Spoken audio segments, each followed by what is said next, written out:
జ్యేష్ఠనారాయణ. మహాలయ అమావాస్య మొదలుకొని శరన్నవరాత్రులు మనం చేసుకునేటటువంటి విషయం మనందరికీ కూడా తెలుసు. ఆ సందర్భంగా అందరికీ విజయదశమి శుభాకాంక్షలు. మనం ఈ మహాలయ అమావాస్య కంటే పూర్వం కానీ ఆ రోజు వరకు కానీ పితృపక్షాలని చాలా శ్రద్ధాసక్తులతోటి జరుపుకుంటూ ఉంటాం. ఈ పితృపక్షాలు పితృదేవతలకు పిండ తర్పణాదులు ఇవ్వడం, వారందరికీ కావలసినటువంటి సరంజామాని ఈ లోకంలో ఉండేటటువంటి మనందరం ఇవ్వటం కొంతమందికి చాలా కృతజ్ఞత తీర్చుకోవటంలాగా అనిపిస్తుంది. మరికొందరికేమో చాలా మూర్ఖంగా అనిపిస్తుంది, మరికొందరికి ఛాదస్తంగా అనిపిస్తుంది. ఇలా రకరకాలైనటువంటి మారేటటువంటి ఈ కాలంలో భిన్నమైనటువంటి అభిప్రాయాలు కనిపిస్తూ ఉంటాయి. మన కళ్ళకి ఎదురుగా వాళ్ళు భౌతికంగా ఉండకపోవచ్చు మన పెద్దలు, అలాగే మనకి దూరంగానూ ఉండకను పోవచ్చు. కానీ మనకి వారికి ఇక సంబంధమే లేదు అని అనుకోవటం మాత్రం చాలా పెద్ద పొరపాటు అన్నమాట. కాబట్టి ఆ పెద్దల యొక్క కోరికలు ఏవైతే ఉంటాయో, వారి యొక్క ఆశయాలు ఏవైతే ఉంటాయో, భవిష్యత్తు తరాల గురించి కానీ తమ జీవితంలో తాము కావాలి అని కోరుకొని కూడా సాధించలేకపోయినవి కానీ పెద్దలు ఏవైతే భావించి ఉంటారో, కోరుకొని ఉంటారో వాటిని తీర్చవలసినటువంటి బాధ్యత తప్పకుండా పిల్లలమైనటువంటి మనపైనే ఉంటుందన్నమాట. అంటే పెద్దల యొక్క ఆస్తులకే కాదు, వారి యొక్క ఆశయాలకి కూడా మనందరం ట్రస్టీలం అనేటటువంటి మాట గుర్తుపెట్టుకోవాలి. ఇలా పితృదేవతల గురించి పెద్దలను గురించి మాట్లాడుతుంటే ఒక కథ జ్ఞాపకానికి వస్తుంది. అనగా అనగా అనగా అనగా ఒక వృద్ధుడు, ఎంత వృద్ధుడు అంటే మరి 100 సంవత్సరాలు కూడా దాటిపోయి మరీ జీవితాన్ని కొనసాగించేటటువంటి వాడనమాట. కాళ్ళు చేతులు వణుకుతూ ఉన్నాయి, శరీరం పూర్తిగా స్థిరంగా నిలబడలేకపోతుంది. అలాంటి ఒక వయోవృద్ధుడు ఏం చేస్తున్నాడు, తన తోటలో గుంట తవ్వుతూ ఉన్నాడట. గుంట తవ్వి అందులో మామిడి మొక్కను పెట్టాలి అని ప్రయత్నం చేస్తున్నాడు. దానికి కావాల్సినటువంటి శ్రమను చాలా నెమ్మదిగా నిదానంగా చేస్తూ ఉన్నాడట. అదే సమయంలో అటువైపు వెళ్తున్నాడట ఆ రాజ్యం యొక్క రాజుగారు. చూసి నవ్వాడట. ఏమిటి ముసలివాడి యొక్క ఆత్రం, ఇంత ముసలివాడు కదా, ఓపిక లేదు కదా, అలాగా మామిడి మొక్కను పాతటానికి గుంట తవ్వుతున్నాడు. ఆ గుంతను తవ్వుకోవాల్సినటువంటి ఈ వయసులో ఈ గుంతను తవ్వుతున్నాడా అని అనుకున్నాడట. అనుకోవటమే కాకుండా తాతతోటి దగ్గరికి వచ్చి ఆ రాజుగారు అన్నారట, ఏం తాత, ఇంత వయసు వచ్చినా కూడా బతుకు మీద మమకారం పోలేదా నీకు? నువ్వు ఈ మొక్కను నాటి అది బతికి అది చెట్టుగా అయ్యి పూత పూసి పిందెలేసి కాయలేసి తర్వాత పండుగ అయ్యి నువ్వు తిందామనే అంత ఆశ ఉందా నీకు కూడా బతుకు మీద? ఏదైనా వయసుకు తగ్గట్టుగా ఉండాలి కదా ప్రవర్తన అని అన్నాడట రాజుగారు. వెంటనే వినయంగా ఆ తాత నమస్కరించి రాజుగారికి, ప్రభువుల వారికి నమస్కారం ప్రభు, ఇది నేను తినటానికి కాదు, నా పిల్లలు, వాళ్ళ పిల్లలు, వాళ్ళ పిల్లలు, ఇలా ఒక 2-3 తరాల పాటుగా ఇగో ఈ మామిడి చెట్టు యొక్క నీడలో వాళ్ళు ఆడుకోవాలని, దీ కొమ్మలకి ఉయ్యాలు వేసుకొని వాళ్ళు ఊగాలని, దీని పళ్ళు వాళ్ళందరూ కూడా ఎన్నో తరాలు వాటిగా తినాలని, ఇగో దీనికి కాసే కాయలు వాళ్ళ ఇంట్లో చేసుకునే ఉగాది పచ్చడికి వాడుకోవాలని, ఇది నా కోరిక. అది గనక జరిగితే ఎంత తృప్తిగా ఉంటుందో నా మనస్సు అని అన్నాడట ఆ తాత. వెంటనే రాజుగారికి జ్ఞానోదయం అయింది. అంటే తన గురించి కాదు తాను పడేటటువంటి శ్రమ, తన ముందు తరాల వారి గురించి అన్నమాట.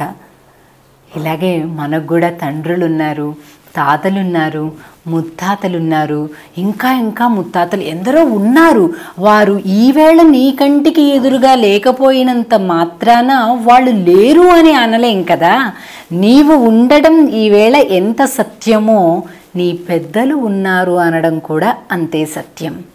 కాబట్టి మన యొక్క పూర్వీకులందరూ కూడా ఎన్నెన్ని త్యాగాలు చేసి ఎన్నెన్ని కష్టాల కోర్చి ఒక అరెకరము ఎకరము ఒక 25 ఎకరాలు 50 ఎకరాలు ఒక లంక లాంటి ఇల్లునో లేదా పెంకుటిల్లు ఏదో ఒకటి అంతో ఇంతో కూడబెట్టి మన దాకా ఇచ్చారు.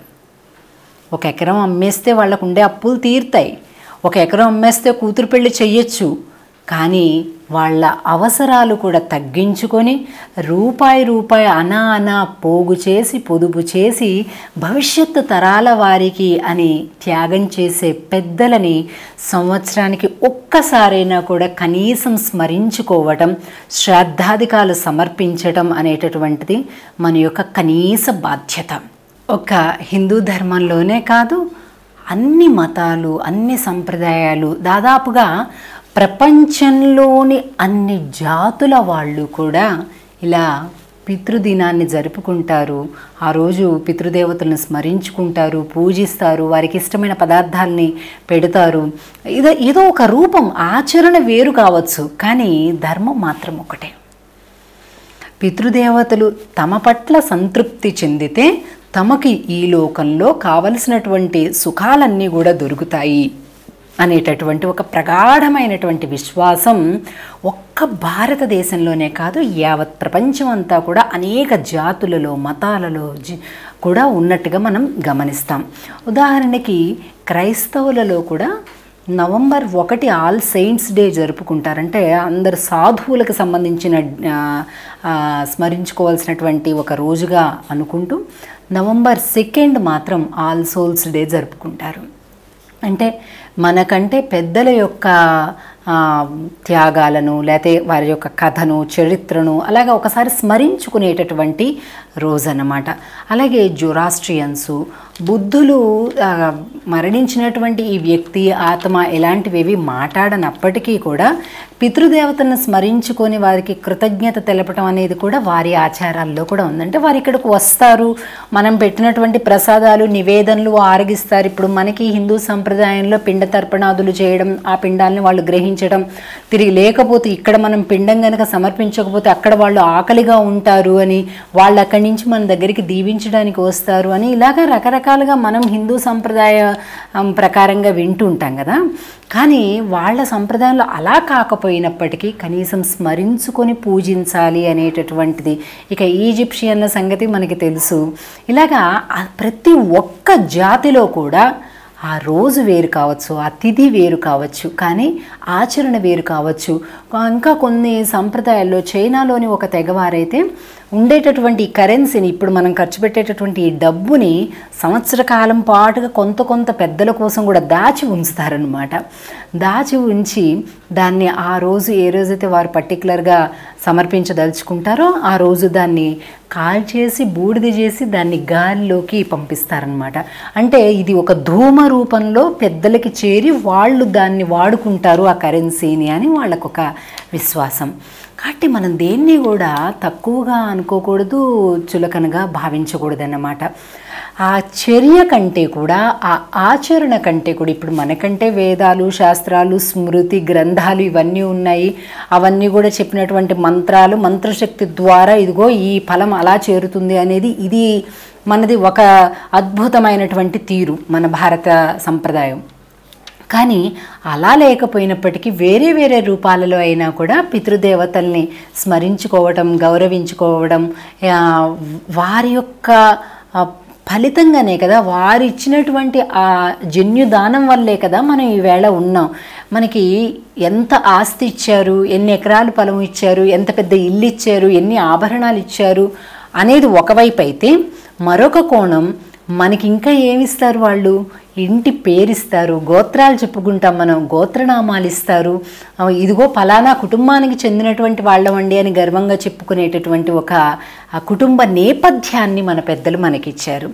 కాబట్టి ఈ పెద్దల యొక్క ఆశీర్వాదాన్ని మనం తీసుకోవాలి అంటే వారి కష్టపడి పోగు చేసి ఉంచినటువంటి ఆ భూములు ఏవైతే ఉన్నాయో వ్యవసాయ క్షేత్రాలు, ఆ వ్యవసాయ క్షేత్రంలో పండే పెద్దల నుంచి వచ్చినటువంటి ఆ క్షేత్రంలో పండినటువంటి ప్రతి గింజ కూడా వారి యొక్క ఆశీర్వాద ఫలంగా మనం అర్థం చేసుకోవాలన్నమాట. అంతేకా సుమా, ఇప్పుడు మనం నాన్నగారి పేరేంటంటే చెప్పగలం, తాతగారి పేరేంటే కొద్దిగా తడుముకుంటూ చెప్తారు, ఇంకా ముత్తాత పేరంటే ఇంకా కాసేపు ఆగి ఆగి ఎక్కడో యోగ్యుడైతే కాస్త ఆ కొద్దిగా చెప్తాడు. ఇక అంతకంటే ముందు వారిది అడిగితే మనకేమీ తెలియదు అన్నమాట కదా. ఒకసారట యముడి దగ్గరికి ఒక రాజకీయ నాయకుడు వెళ్ళాడట యమలోకానికి. పెద్ద ఇదేం దాచాల్సినటువంటి విషయం ఏం కాదు కాబట్టి చెప్పుకుందాం. సరే, ఈ లోకంలో ఉండగా వాళ్ళని వీళ్ళని అంతా పీడించి 7 తరాలు నా వాళ్ళందరూ కూడా, నా వారసులు కూడా తినాలి దీన్ని, వాళ్ళ కాలు మీద కాలు వేసుకొని భోగాలు అనుభవించేంత నేను ఇప్పుడే కూడబెడతాను అని. సరే, 7 తరాల 70 తరాల ఎన్ని తరాలకి కూడబెడతారు అనేది అదే జీవన లక్ష్యంగా ఈవేళ చాలామంది జీవిస్తూ ఉన్నారు. జీవనం అనరు, దాన్ని బతకడం అంటారు. అలా బతికేస్తూ ఉన్నారు. అలా పాపం ఆ నాయకుడు కూడా ఎంతో కష్టపడి లోకులందరి పొట్టలు కొట్టి తాను దాసుకొని ఇక తన 7 తరాల వరకు కూడా ఉండాలి అని చెప్పేసి బాగా కూడబెట్టాడు అన్నమాట. సరే, ఎవరికైనా కూడా మరి ఒకసారి కాలం చెల్లుతుంది, వెళ్ళాల్సిందే కదండి. ఇందులో ఒక పెద్ద రహస్యం ఉందండి. మన పెద్దల్ని తలుచుకోవడం, తర్పణాలు వదలడం, శ్రాద్ధాదులు ఉంచడం, అది కార్యక్రమాలలో కూడా పాల్గొనడం ద్వారా ఏమిటవుతుందో తెలుసునా? ఆ లిస్టులో ఆ తరాలు చెప్తూ ఉంటారు కదా, 3 తరాల పేర్లు కూడా ఆ వరుసలో తర్వాత మనం కూడా ఉంటాము అని మనకి బోధపడుతుంది. మరణం అంటే భయపడేటటువంటిది కాదు, అది తప్పనిసరి అయినటువంటి ఒక వాస్తవం అనేటటువంటి ఒక నిజాన్ని మనం గుర్తించగలుగుతాం. పెద్దలు ఇచ్చినటువంటి వాటిని అనుభవించటమే కాకుండా వారిని స్మరించుకోగలుగుతాం కూడా అన్నమాట. సరే, ఆ రాజకీయ నాయకుడు యమలోకానికి వెళ్ళాడట. ఇక్కడి నుంచి ఈ లోకం నుంచి చిన్నగా ఆయా వేరే వేరే లోకాల నుంచి దాటుకుంటూ యమలోకానికి వెళ్ళేసరికి ఇక్కడ భూలోకంలో అతనివి ఒక 2 తరాలు దాటిపోయాయి అన్నమాట అప్పటికి. ఎందుకంటే మనకంటే ఇవి చాలా వెంటనే గడిచిపోతాయి, కానీ దేవ కాలమానం ప్రకారంగా చాలా నెమ్మది కదా. కాబట్టి ఆయన ఇక్కడి నుంచి యమలోకానికి వెళ్ళేసరికి 2 జనరేషన్స్ అయిపోయాయి అన్నమాట. 3వ జనరేషన్ నడుస్తుంది ఇక్కడ. యముడి దగ్గరికి వెళ్ళాట. యముడు అన్నట్ట, ఏమైనా బుద్ధి ఉందా? ఇంతమంది యొక్క క్షోభ, ఇంతమందిని ఉసురు తీసుకొని ఇంతమందిని క్షోభకి గురి చేసి నువ్వు సాధించింది ఏంటి చెప్పు? ఉత్త ఖాళీ చేతులతోటి ఇక్కడికి వచ్చావు కదా, అంత మాత్రానికి ఇంతెందుకు భూలోకంలో అందరినీ కూడా పీడించుకు తిన్నావు, ఎందుకు అంత ఆరాటపడ్డావు, ఏం పని అని అన్నాడట. యముడు మందలించాడట. దానికి రాజకీయ నాయకుడు అన్నట్ట, మీకేం తెలుసు, కుటుంబంలో ఉండే సంతోషం, ఆ మమకారం, మా పిల్లలు ఆనందంగా ఉంటారు, వాళ్ళ పిల్లలు ఆనందంగా ఉంటారు, మనవళ్ళు మనవరాళ్ళు 7 తరాలు, అదుగో మా ముత్తాత పలానా వాడు ఇంత కూడబెట్టబట్టి కదా మేమంతా ఇంత ఆనందంగా ఉన్నామని చెప్పి ఎంత అభిమానిస్తారో తెలిసినా నన్ను. అలాంటి అభిమానం, ప్రేమలు, ఆత్మీయతలు కూడా కుటుంబంలో ఉంటాయి. కాబట్టి అది కావాలి అనుకున్నవాడు ఎవడైనా ఇలాంటి పనే చేస్తాడు అని అన్నాడట.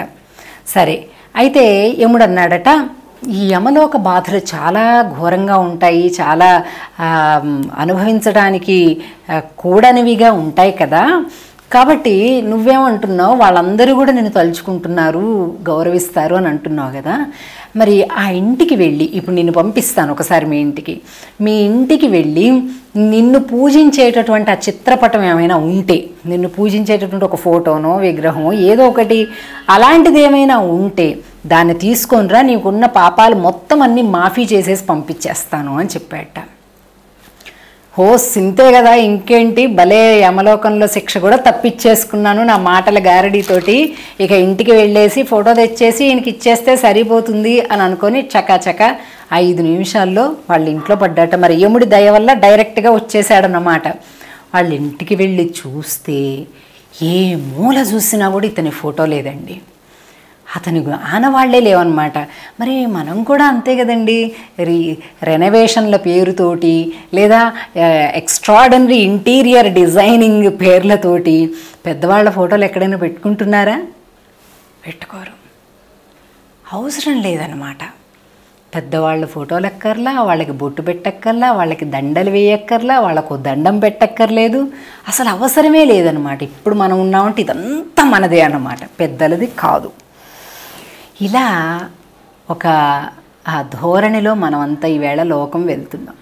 పాపం ఆయన చాలా బాధపడి నిట్టూర్చి ఒక్క ఫోటో, ఆయన ఫోటో పెట్టారనుకోండి ఇక్కడ వాళ్ళు, మరి అంత ఆస్తి ఇచ్చిన ఆయన ఫోటో కూడా పెట్టుకోలేదు చూడండి. ఇప్పుడు వెళ్ళి మళ్ళా ఆ బ్యాలెన్స్ నరక జీవితం అంతా కూడా పాపం ఆయన అనుభవించవలసి వచ్చింది.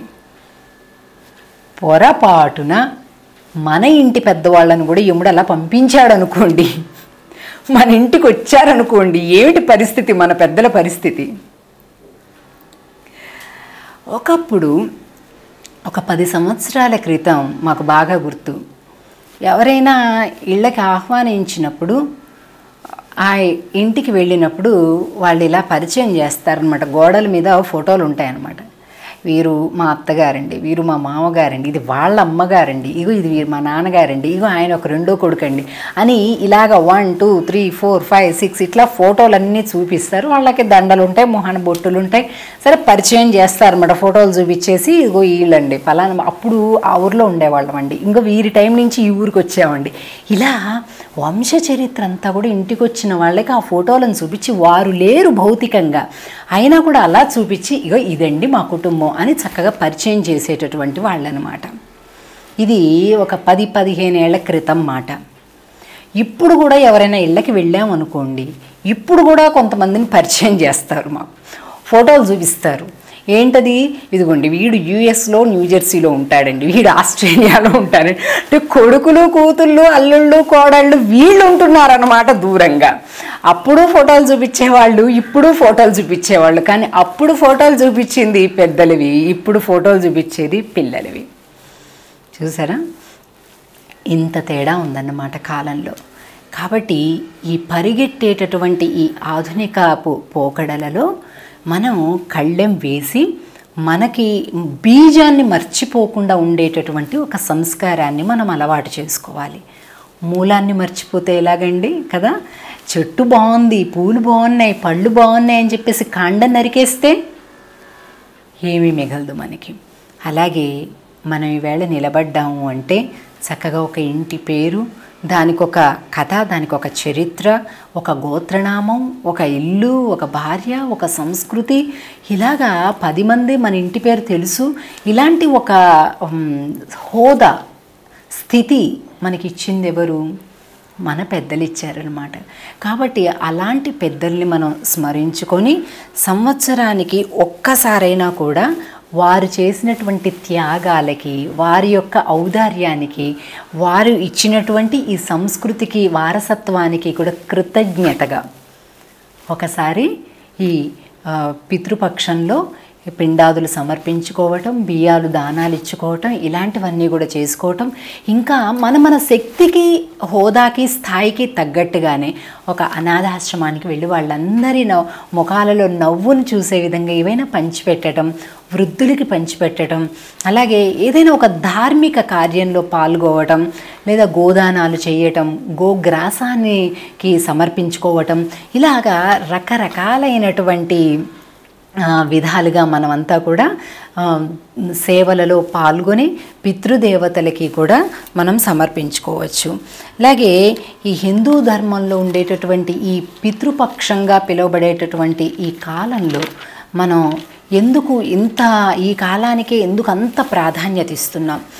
పెద్దల్ని ఎప్పుడైనా స్మరించుకోవాలి. పితృలోకాల నుంచి పితృలోకాలలో ఉండేటటువంటి మన వాళ్ళని, పితృదేవతల్ని ఎప్పుడైనా స్మరించుకోవాల్సిందే. అయితే ఈ మహాలయ పక్షంలో మాత్రం పితృదేవతలందరికీ కూడా శ్రాద్ధం పెట్టాలి అనేది ఒక విధిగా చెప్పారన్నమాట. అదే సూర్యుడు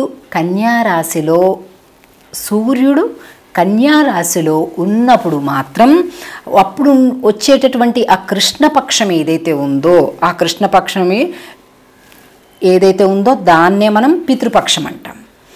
భాద్రపద మాసం కృష్ణపక్ష పాడ్యమి నుంచి కూడా మొదలుపెట్టుకొని 15 రోజుల పాటుగా మనం ఈ పైలోకాల్లో ఉండేటటువంటి పితృదేవతలను స్మరించుకోవటం, అది ఈ మహాలయ అమావాస్యకి అంతమవుతుందనమాట. అంటే ఈ గడిచిన 15 రోజులుగా మనం ఈ పెద్దలందరికీ కూడా రకరకాలుగా సమర్పించుకోవటాలు వగైరాలు చేస్తున్నామన్నమాట. వాస్తవానికి ఈ మహాలయ పితృపక్షం అంతా కూడా 15 రోజుల పాటుగా కొనసాగుతుంది. ఈ 15 రోజులు కూడా పితృదేవతలు పైలోకాల నుంచి ఈ భూమి మీదకి మనల్ని ఆశీర్వదించడానికి వస్తారన్నమాట. మరి పెద్దలు వచ్చినప్పుడు వారికి ఏదో ఒక ఆతిథ్యం ఇవ్వాలి కదా.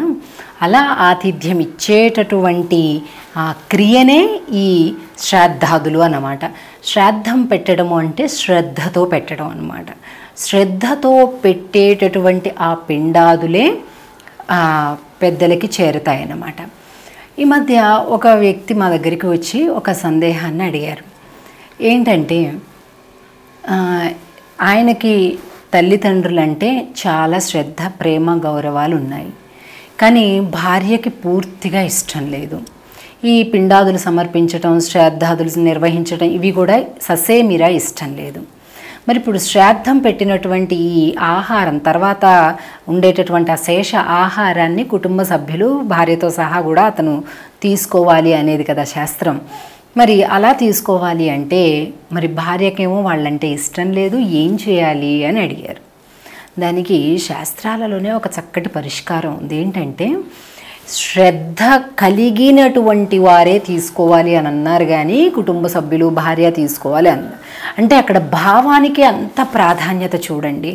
భార్య గనుక ఆ మరణించినటువంటి నీ తల్లి తండ్రి పట్ల శ్రద్ధాభక్తులు లేనట్లయితే ఆమెకేం అవసరం లేదు. ఇంకెవరైనా అభిమానించేటటువంటి స్నేహితుడో మరొకడో వాళ్ళ వల్ల లబ్ధి పొందినవాడో ఇంకొకళ్ళో ఎవరైనా కూడా ఆ ప్రసాదాన్ని స్వీకరించవచ్చు. అంటే ఉండేటటువంటి ఇప్పటి మన బంధం కాదు ముఖ్యమైనది. దాని పేరు శ్రాద్ధము. అంటే శ్రద్ధతో చేయతగినది అని అర్థం అన్నమాట. ఏదో ఒకటి పడేస్తే అయిపోతుంది, ఇప్పుడు వాళ్ళు వచ్చి చూడొచ్చారా, వాళ్ళు వచ్చి తినొచ్చారా అంటూ భగవంతుడి పట్ల లేకపోతే పితృదేవతల పట్ల భగవంతుడికైనా ఎక్కడైనా లోపం చేసినా పర్వాలేదు, కానీ పితృదేవతల విషయంలో మాత్రం లోపం చెయ్యకూడదు అన్నమాట. శ్రద్ధతో, భక్తి శ్రద్ధలతోటి, ప్రేమతోటి మనం వీటినన్నిటిని కూడా సమర్పించాలన్నమాట. కాబట్టి ఈ గరుడ పురాణంలో ఈ అతిథులకి చేయాల్సినటువంటి సేవలు, పితృదేవతలకి ఈ సందర్భంలో చేయాల్సినటువంటి సపర్యలు, వీటన్నిటిని గురించి గరుడ పురాణం చాలా చక్కగా చెప్తుంది. ఇటు 3 తరాలు అటు 3 తరాలు అందరూ కూడా తరించేటటువంటి విధంగా ఈ శ్రాద్ధం యొక్క ఫలం ఉంటుంది అని. పెట్టేటటువంటి ఆ 3 పిండాలు కూడా పూర్వ తరాలకు చెందినటువంటి వాళ్ళు, తల్లిది, తండ్రిది, అలాగే పూర్వీకులది, ఇలాగ 2 కాగా మరొక పిండం ఏంటంటే ఏ కొడుకులైతే తల్లిదండ్రుల్ని లేదా తాతల్ని ఎవరినైతే పట్టించుకోకుండా వాళ్ళని అలా గాలికి వదిలేస్తాడో ఆ ఆత్మలని, ఆ ఆత్మలు ఆకలితో అలమటిస్తూ ఉన్నాయి. అలా వదిలేసినటువంటి ఆత్మలు ఎంత క్షోభిస్తున్నాయో ఆ ఆత్మలకి, ఆ తండ్రుల ఆత్మలకి నిరాహారంగా ఆకలితో అలమటించకుండా మనం సమర్పిస్తున్నాం అన్నమాట. చూడండి ఎంత గొప్ప సంప్రదాయం భారతీయ సంప్రదాయం.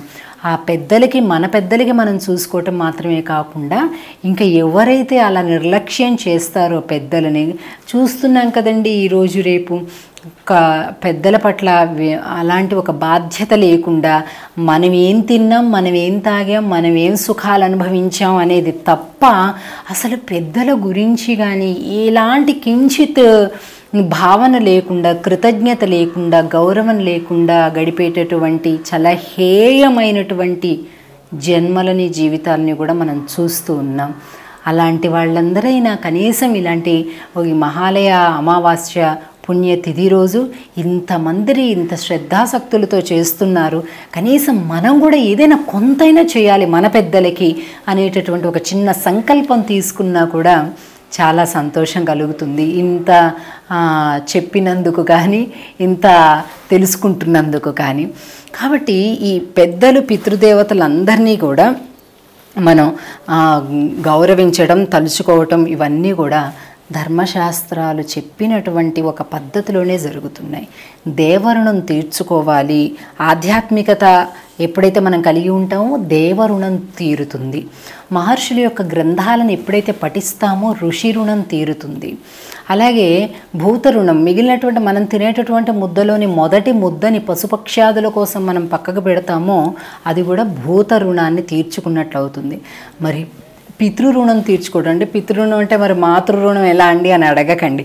ఇక్కడ పితృపక్షం అంటే పితృ అంటే మాత అని కూడా అర్థం అన్నమాట.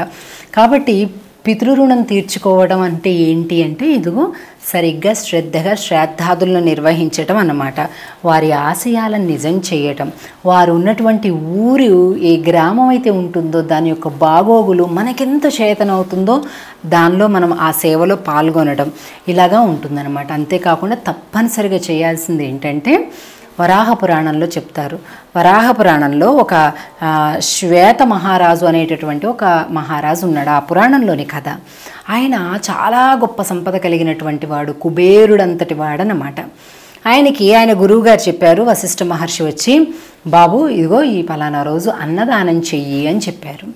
ఆ మహారాజు కనిపించిందంటే, ఏమిటి అన్నదానం, నా తాహతికి నేను బంగారం వజ్రాలు మణులు దానం చేయాలి కానీ అన్నదానం అంటాడు, లేదు లేదు చిచి ఇలా కాదు, నేను చూడు ఇంత చాలా వైభవంగా దానాలు చేస్తాను అని అందరికీ బంగారాలు మణులు రత్నాలు పంచిపెట్టాడట.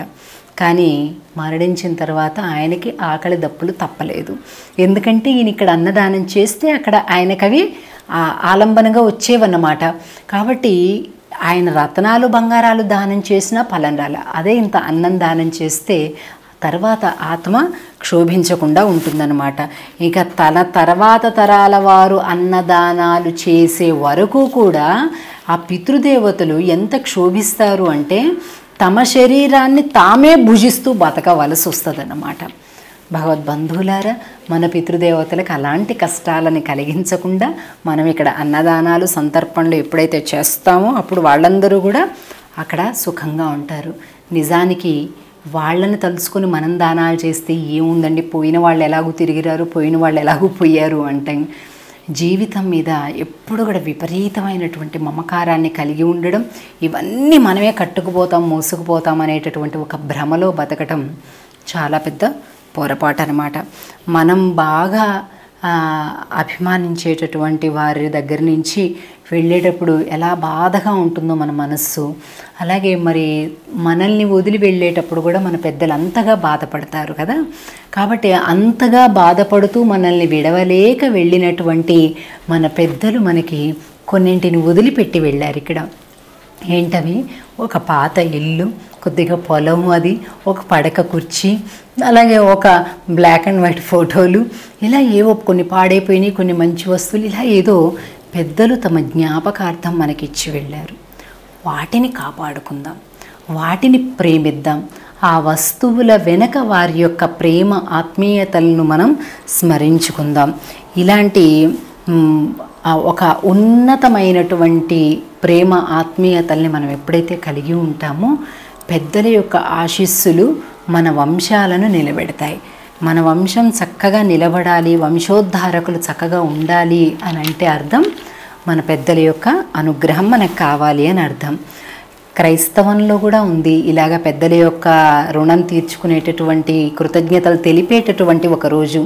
ఇస్లాం సంప్రదాయంలో కూడా షబ్-ఏ బరాత్ అనేటటువంటి ఒక సందర్భంగా రాత్రంతా జాగరణ చేసి ఆ తెల్లవారుజామున ప్రార్థన కంటే ముందు పెద్దల యొక్క సమాధుల దగ్గరికి వెళ్ళి వాళ్ళని స్వర్గలోకానికి అనుమతించమని చెప్పి అల్లాని ప్రార్థించి వస్తారు.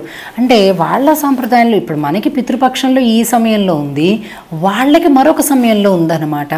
అలాగే జైన్లు కూడా కార్తీక పౌర్ణమి రోజున పితృదేవతలకి పూజలు చేస్తారు. కుటుంబ సభ్యులంతా కూడా ఆ ప్రసాదాలను ఆరగిస్తారు. దానాలు ధర్మాలు ఇతోధికంగా ఇస్తారన్నమాట. అలాగే ఇక సిక్కు మతంలో కూడా ఏ లోకాల్లో ఉన్నప్పటికీ కూడా వాళ్ళకి ఇవి ఎలా వెళ్తాయి అనేటటువంటి ఒక ప్రశ్న మనకి మన వీళ్ళ గ్రంథంలో, సిక్కుల యొక్క గ్రంథంలో కనిపిస్తుందన్నమాట. ఉదాహరణకి ఒక ఏనుగు కూడా, అడవిలో ఉండేటటువంటి ఏనుగులు కూడా, ఒక ఏనుగు చనిపోతే మిగిలిన ఏనుగు మంద అంతా కూడా అది చనిపోయిన ప్రదేశానికి, అది చనిపోయిన కరెక్ట్గా సంవత్సరానికి మళ్ళీ ఆ ప్రాంతానికి వచ్చి ఒకసారి వాళ్ళ యొక్క విచారాన్ని వ్యక్తం చేసి ఏదో ఘీంకారం అది ఇది చేసి మళ్ళీ ఎటు వెళ్ళిపోతాయి. అంటే ఎవరు చెప్తున్నారు వాటికి క్యాలెండరు? కానీ చూడండి, ఆ నీతి అలా ఉంటుందన్నమాట. అలాగే జొరాస్ట్రియన్లు, పార్సీలు కూడా పితృదేవతలకు చాలా పరిశుద్ధంగా వాళ్ళ ప్రార్థనలు జరుపుతారు.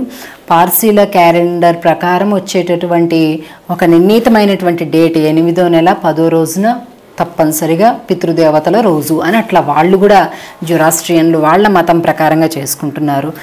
తైవాన్, లంక, మలేషియా ఇలా అనేక దేశాలలో కూడా పితృదేవతలకు వివిధ ఆచారాల రూపంలో ఒక్కొక్కరిది ఒక్కొక్క ఆచారం, అలాగా వాళ్ళందరూ కూడా తమ తమ ముడుపుల్ని చెల్లించుకోవటం, వాళ్ళకి ఇష్టమైన పదార్థాలని పెట్టడం, ఇలాగా అన్నీ కూడా చేస్తుంటారు.